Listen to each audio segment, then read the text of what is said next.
Hoy vamos a meternos de lleno a un texto que es, pues, prácticamente una institución en el mundo de las ventas en español. Uf, sí, un verdadero clásico. La Biblia del Vendedor, de Alex Day. Para muchos, fue el libro con el que empezaron. Para otros, chance y es una colección de técnicas de la vieja escuela. Totalmente. Pero lo que no se puede negar es su impacto. Nuestra misión hoy es, pues, desmenuzar su filosofía, sacar las técnicas más potentes y entender por qué formó a generaciones enteras. Claro. Y antes de empezar, una petición rápida. Si este tipo de análisis les aporta valor, una suscripción al canal, un me gusta o compartirlo nos ayuda de verdad muchísimo a seguir creando contenido. Totalmente. Y es clave entender que este libro no es solo un recetario de técnicas, ¿eh? No, para nada. Lo que Day propone es la construcción de una identidad. El libro, en esencia, argumenta que para vender, primero tienes que transformarte a ti mismo. Exacto. Nuestro análisis se va a centrar justo ahí, en la psicología detrás de sus métodos y en por qué, con todo lo que ha cambiado el mundo, estas ideas siguen generando tanto debate y, para muchos, tantos resultados. Perfecto. Pues entremos en materia. El libro no empieza con un cómo prospectar o cómo cerrar. No, empieza mucho antes. Empieza con algo más fundamental, en el capítulo Orgullosamente Vendedor. Day postula que el vendedor no es un engranaje más. Es el corazón. Sí, es el corazón de la economía. Hay una cita que me pareció brutal, te digo, casi una declaración de guerra. A ver. Dice, soy el único que en cualquier empresa contribuye a la ganancia. Todo lo demás contribuye al costo. ¡Qué fuerte! Qué manera de empezar, ¿no? Te ponen un pedestal desde la primera página. Es que es una inyección de estatus inmediata. Fíjate que es una estrategia deliberada para combatir el estigma que a veces tiene la profesión. Claro. En lugar de aceptarlo, Day lo voltea por completo y dice, no, ustedes son los héroes de esta historia. Es el primer paso para construir esa autoconfianza que vas a necesitar. Por supuesto. Sin esa convicción, pues ninguna técnica te va a funcionar. Te prepara mentalmente para la batalla. Y para solidificar esa convicción, introduce una herramienta que a mí me pareció, no sé, sacada de un bootcamp militar. El contrato. El contrato irrevocable. Y no es una metáfora, ¿eh? Es un contrato real que uno debe firmar consigo mismo. Sí. Habla de abandonar la mediocridad con frases fuertísimas como «Hoy dejaré de huir de mí mismo y ya no fracasaré jamás». Uf. O sea, te pide renunciar explícitamente a la desidia, la pereza, la ignorancia. Me pregunto, ¿este enfoque de fuerza bruta sigue siendo la mejor forma de motivarse? Es una pregunta muy pertinente. Lo que Day está haciendo, quizás sin usar la terminología de hoy, es crear lo que llamaríamos un dispositivo de compromiso. Ok. Es el mismo principio de por qué alguien declara públicamente que va a correr un maratón. Al firmar ese contrato, creas una obligación psicológica contigo mismo que es mucho más difícil de romper. Claro, no es una simple resolución de año nuevo. Para nada. Es un blindaje. Él entiende que la venta es en esencia una actividad de constante rechazo. El no es el pan de cada día. Sí, lo menciona mucho. Él mismo cuenta cómo tuvo que aprender a tolerar ese dolor emocional. Por eso, antes de darte cualquier herramienta para venderle a otros, te da una para venderte a ti mismo la idea de que eres imparable. Es una coraza psicológica. Entiendo, es como la armadura antes de la espada. Una vez que tienes esa mentalidad, Day dice que necesitas 4 ingredientes. Los pilares. Sí. El primero es la meta, el porqué, lo que te da energía. El segundo es el vehículo, o sea, tu producto o servicio. Y es interesante cómo los conecta, ¿no? Una meta muy ambiciosa sin un vehículo de calidad, pues es solo una fantasía. ¿Y al revés? Y un gran producto en manos de alguien sin una meta clara no va a ninguna parte. Tienen que estar alineados. Exacto. El tercer ingrediente es la motivación, que él llama el alimento para el espíritu. Y el cuarto, que delata mucho la época, es un país de empresa libre. Totalmente. Lo pone al mismo nivel que la motivación personal. Sí. Y ese cuarto punto es fascinante porque ancla toda la filosofía en un contexto histórico y político muy concreto. El auge del capitalismo. Justo, la idea de que el libre mercado es el terreno de juego ideal para el triunfador. Hoy un autor quizás lo llamaría un ecosistema de oportunidades, pero Day es muy directo. Para él, el sistema no es un detalle, es un pilar fundamental. la carretera por la que transita todo lo demás. Ándale, exactamente. Bueno, una vez con esos 4 pilares, el libro se pone súper metódico sobre cómo aprender de verdad. Propone 5 pasos. Primero, concepto. Recibir la información. Segundo, repetición. Él es muy enfático en eso. Sí, dice, la repetición es la madre del aprendizaje. Y aquí es donde muchísimos fallan. Leen un libro una vez y ya, creen que lo saben. Dale insiste en que el conocimiento debe ser machacado, releído, escuchado. En cintas en su época. Claro, hasta que se vuelva parte de ti. El tercer paso es la utilización. Y lo define sin rodeos como convertir el conocimiento en dinero. Directo al grano. Sí, aquí critica duramente a los que él llama intelectuales de las ventas. Los que saben toda la teoría, pero no salen a la calle. Es el puente entre el saber y el hacer. Y es un puente que, según Dale, muchos vendedores nunca cruzan. Acumulan conocimiento como si fuera un hobby. Y eso nos lleva al cuarto paso, que me parece el más interesante. La internalización. Uf, sí. Ese es el clave. Es el momento en que las técnicas dejan de ser un guión y se vuelven parte de tu personalidad, ¿no? Ese es el salto de artesano a artista. Es cuando la técnica se vuelve invisible para el cliente. Ya no suena a libreto. Suena auténtico. Es el punto donde el vendedor deja de actuar como un vendedor exitoso y simplemente es. Y el quinto paso, el reforzamiento, es una lección de humildad. Volver a lo básico. Exacto. Cada año tienes que volver a los fundamentos para no oxidarte. De acuerdo, entonces ya tenemos la mentalidad y el método de aprendizaje. Ahora sí, a las tácticas, a la carnita. A lo bueno. El libro habla de la presentación con energía eléctrica. Primero, repasa el ciclo clásico: prospectar, precalificar, presentar, cerrar y pedir referencias. Pero luego suelta una bomba. Los 17 minutos. Los 17 minutos. Dice que ese es el límite máximo de atención real de un prospecto. Eso te obliga a ser una máquina de eficiencia. Es un ultimátum. Te dice, no tienes tiempo para rodeos. O capturas su interés y entregas tu mensaje clave en este lapso, o lo perdiste. Y para maximizar esos 17 minutos, defiende un concepto que hoy podría sonar polémico: la presentación enlatada.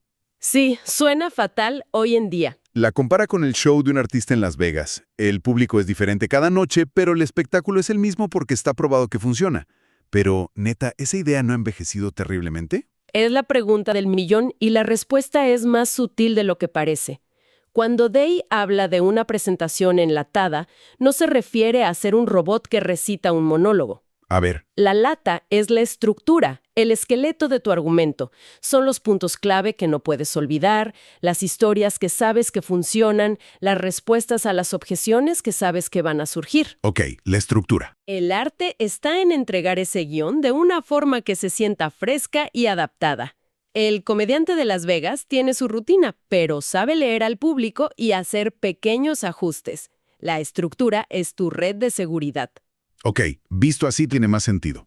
Es el mapa, no el viaje palabra por palabra. Y una parte crucial de ese mapa es el lenguaje. El libro está obsesionado con la selección de palabras. Es ingeniería lingüística. Es entender que ciertas palabras activan botones de miedo o de deseo en el cerebro. Totalmente. Entre las poderosas están comprobado, garantizado, dinero, amor, resultados. Todas evocan seguridad, beneficio, emoción positiva. Y en las prohibidas, las que hay que evitar a toda costa están costo, trato, firmar, comprar, vender. A primera vista parece trivial, pero cuando ves los reemplazos que propone, entiendes todo. Es que es un reencuadre total de la situación. Por ejemplo, la palabra costo o precio implica una pérdida, un sacrificio. Sí. De Goldie te dice que la reemplaces por inversión total. Inversión implica una ganancia futura. O firmar un contrato. Suena a un compromiso legal pesado, ¿no? Él sugiere decir aprobar el acuerdo o darle el visto bueno a la papelería. Que suena mucho más ligero. Es más colaborativo. No es un enganche, es una inversión inicial. Cada cambio está diseñado para reducir la fricción psicológica. Es como si estuvieras cambiando la señalización de la carretera para que todos los letreros apunten hacia el sí. Y eso nos lleva al duelo final: las objeciones y los cierres. El momento de la verdad. La filosofía de Day sobre las objeciones es un giro de 180 grados. Para él, una objeción no es un no, Es, y lo cito, una súplica del prospecto que te dice, dime más. Esa sola frase cambia todo el juego.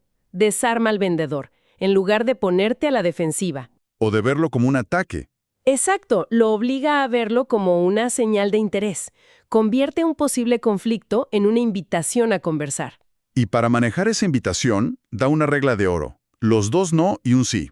Primero, no discutas con el cliente, nunca. De cajón. Segundo, no contradigas sus emociones. Y tercero, la parte magistral, indúcelo a contestar su propia objeción para que él mismo te dé el sí.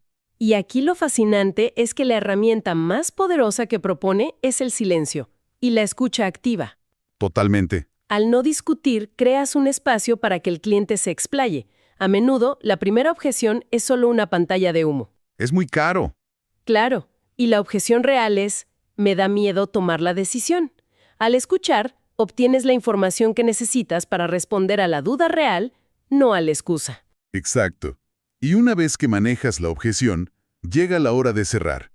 El libro es famoso por su arsenal de técnicas. Sí, los cierres prueba y los cierres maestros. Un cierre prueba clásico es el cierre puerco-espín. El nombre es genial y es increíblemente efectivo. Lo es. Consiste en contestar una pregunta del cliente con otra pregunta. El ejemplo es, el cliente pregunta, ¿no lo tiene en color azul? Un vendedor novato diría, sí, déjeme ver. El vendedor de Dudy no. El vendedor de Dudy responde, ¿lo quiere en color azul? Si el cliente dice sí, ya está. La decisión de compra ya está tomada. Es brillante porque transfiere la carga de la decisión de vuelta al cliente. Lo obliga a comprometerse con su propia pregunta. Otro es el cierre amarre, que es más sutil. Terminar tus frases con una pregunta de confirmación. ¿Ah, sí? Para usted la seguridad es lo más importante, ¿verdad? ¿O tener un buen servicio le daría tranquilidad, cierto? Buscas una cadena de pequeños síes. Psicológicamente, creas un patrón de acuerdo. Es el principio de consistencia. Si una persona ha dicho que sí a 5 cosas seguidas, le cuesta mucho más cognitivamente decir que no a la sexta. Estás construyendo un impulso. Y luego, cuando la temperatura es la correcta, vienen los cierres maestros. Aquí introduce la teoría del silencio. Una prueba de nervios. Total. Después de hacer la pregunta de cierre, te callas. El primero que habla pierde. El silencio crea una tensión que el prospecto siente la necesidad de romper. Y muchas veces lo hace aceptando. El vendedor que no tolera esa presión interrumpe y arruina todo. Y finalmente, la joya de la corona, el famoso cierre de Benjamin Franklin. Este es para el clásico, déjeme pensarlo. El más común. En ese momento el vendedor saca una hoja, traza una T y dice, me parece una excelente idea. Hagamos una cosa. De este lado vamos a poner las razones por las que sí y de este otro las razones para el no. Y aquí viene la genialidad. Exacto. El vendedor, con el cliente, llena la columna del sí con todos los beneficios. Luego, le pasa la pluma al cliente y le dice, ahora por favor anote usted las razones para el no. Pone al prospecto en una situación complicadísima. Claro, le va a costar un trabajo enorme encontrar razones lógicas para el no, frente a una lista larga de razones para el sí que él mismo acaba de validar. Es una jugada maestra de psicología. Visualiza el desequilibrio a favor de la compra y además cambia la carga de la prueba. Ahora es el prospecto quien tiene que justificar su propia duda. Para resumir entonces, el viaje que nos propone la Biblia del vendedor es completísimo. Comienza por la transformación personal. Una mentalidad de orgullo. Luego te da un método para aprender. Después te enseña a manejar las herramientas del lenguaje. Y finalmente, te entrega un arsenal de tácticas, casi de combate, para el cierre. Y eso nos deja con una reflexión final para quienes nos escuchan. El libro presenta las ventas casi como un arte marcial. Buena analogía. Una disciplina basada en técnica, psicología y un control férreo de la situación. La pregunta que queda en el aire es, en el mundo actual, ¿cómo se aplican estos principios de persuasión en otros ámbitos fuera de las ventas? Como negociar un proyecto o defender una idea. Exacto, o incluso en relaciones personales. Y quizás la pregunta más importante, ¿dónde se dibuja la línea entre la persuasión efectiva y la manipulación? Esa es la gran pregunta. Nos fascinaría leer sus opiniones en los comentarios. De todas las técnicas que discutimos, ¿cuál les parece la más efectiva o quizás la más controversial hoy en día? Sí, eso sería muy interesante. Y para quienes ya leyeron el libro, ¿qué otra lección les dejó una marca profunda? De verdad, nos interesa mucho saber qué piensan. La conversación siempre enriquece el análisis. Sin duda. Y si este análisis a fondo les gustó, no olviden suscribirse para no perderse los que vienen. Gracias por acompañarnos.